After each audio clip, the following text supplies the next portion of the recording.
Voyage au centre de la Terre de Jules Verne. Chapitre 1.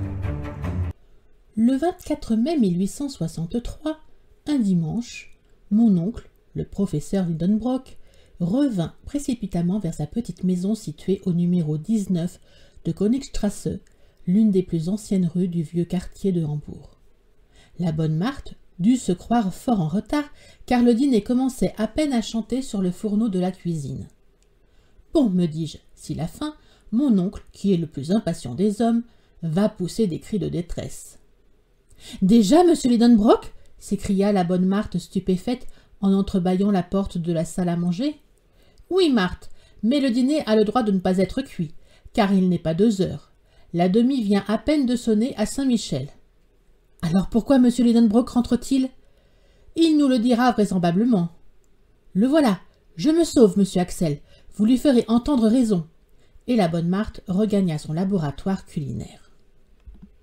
Je restais seul, mais de faire entendre raison au plus irascible des professeurs, c'est ce que mon caractère un peu indécis ne me permettait pas. Aussi, je me préparais à regagner prudemment ma petite chambre du haut, quand la porte de la rue cria sur ses gonds. De grands pieds firent craquer l'escalier de bois, et le maître de la maison, traversant la salle à manger, se précipita aussitôt dans son cabinet de travail. Mais pendant ce rapide passage, il avait jeté dans un coin sa canne à tête de casse-noisette, sur la table son large chapeau à poils rebroussés, et à son neveu ces paroles retentissantes. « Axel, suis-moi » Je n'avais pas eu le temps de bouger, que le professeur me criait déjà avec un vif accent d'impatience. « Eh bien, ce n'est pas encore ici ?» Je m'élançai dans le cabinet de mon redoutable maître. Otto Lidenbrock n'était pas un méchant homme, j'en conviens volontiers, mais à moins de changements improbables, il mourra dans la peau d'un terrible original. Il était professeur au Johanneum et faisait un cours de minéralogie pendant lequel il se mettait régulièrement en colère une fois ou deux. Non point qu'il se préoccupât d'avoir des élèves assidus à ses leçons, ni du degré d'attention qu'il lui accordait, ni du succès qu'il pouvait obtenir par la suite. Ces détails ne l'inquiétaient guère. Il professait subjectivement, suivant une expression de la philosophie allemande, pour lui et non pour les autres. C'était un savant égoïste, un puits de science dont la poulie grinçait quand on en voulait tirer quelque chose.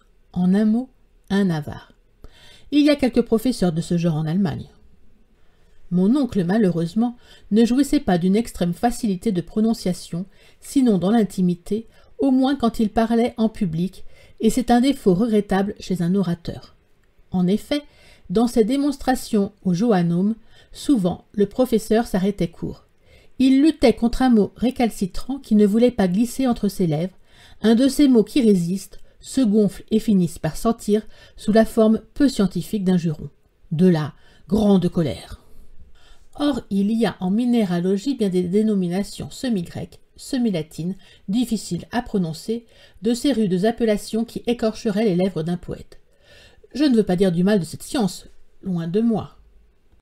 Mais lorsqu'on se trouve en présence des cristallisations rhomboédriques, des résines rétinasphaltes, des gélénites, des fangasites, des molybdates de plomb, des tungstates de manganèse et des titaniates de zircone, il est permis à la langue la plus adroite de fourcher. Donc, dans la ville, on connaissait cette pardonnable infirmité de mon oncle, et on en abusait. Et on l'attendait au passage dangereux, et il se mettait en fureur, et l'on riait, ce qui n'est pas de bon goût, même pour des Allemands. Et s'il y avait toujours grande affluence d'auditeurs au cours de Lidenbrock, combien les suivaient assidûment, qui venaient surtout pour se dérider aux belles colères du professeur. Quoi qu'il en soit, mon oncle, je ne saurais trop le dire, était un véritable savant. Bien qu'il cassât parfois ses échantillons à les essayer trop brusquement, il joignait au génie de géologue l'œil du minéralogiste. Avec son marteau, sa pointe d'acier, son aiguille aimantée, son chalumeau et son flacon d'acide nitrique, c'était un homme très fort. À la cassure, à l'aspect, à la dureté, à la fusibilité, au son, à l'odeur, au goût d'un minéral quelconque, il le classait sans hésiter parmi les 600 espèces que la science compte aujourd'hui. Aussi, le nom de Lidenbrock retentissait avec honneur dans les gymnases et les associations nationales. Messieurs Humphrey Davy, de Humboldt, les capitaines Franklin et Sabine ne manquèrent pas de lui rendre visite à leur passage à Hambourg. Messieurs Becquerel et Bellmen, Brewster, Dumas, Milne-Edwards, Sainte-Claire-Deville aimaient à le consulter sur des questions les plus palpitantes de la chimie. Cette science lui devait d'assez belles découvertes, et en 1853, il avait paru à Leipzig un traité de cristallographie transcendante par le professeur Otto Lidenbrock, grand in-folio avec planche qui cependant ne fit pas ses frais. Ajoutez à cela que mon oncle était conservateur du musée minéralogique de M. Struve, ambassadeur de Russie, précieuse collection d'une renommée européenne. Voilà donc le personnage qui m'interpellait avec tant d'impatience. Représentez-vous un homme grand, maigre, d'une santé de fer et d'un blond juvénile qui lui ôtait 10 bonnes années de sa cinquantaine.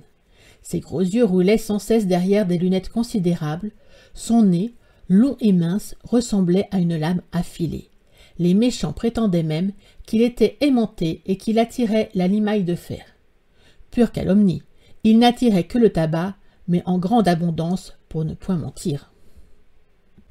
Quand j'aurais ajouté que mon oncle faisait des enjambées mathématiques d'une demi-toise, et si je dis qu'en marchant il tenait ses poings solidement fermés, signe d'un tempérament impétueux, on le connaîtra assez pour ne pas se montrer friand de sa compagnie. Il demeurait dans sa petite maison de Königstrasse, une habitation moitié bois, moitié brique, à pignons dentelés. Elle donnait sur l'un de ces canaux sinueux qui se croisent au milieu du plus ancien quartier de Hambourg, que l'incendie de 1842 a heureusement respecté. La vieille maison penchait un peu, il est vrai, et tendait le ventre aux passants. Elle portait son toit incliné sur l'oreille, comme la casquette d'un étudiant de la Tugendbund. L'aplomb de ses lignes laissait à désirer, mais en somme, elle se tenait bien grâce à un vieil orme vigoureusement encastré dans la façade qui poussait au printemps ses bourgeons en fleurs à travers les vitraux des fenêtres. Mon oncle ne laissait pas d'être riche pour un professeur allemand. La maison lui appartenait en toute propriété, contenant et contenu. Le contenu, c'était sa filleule Graüben, jeune virlandaise de 17 ans, la bonne Marthe et moi.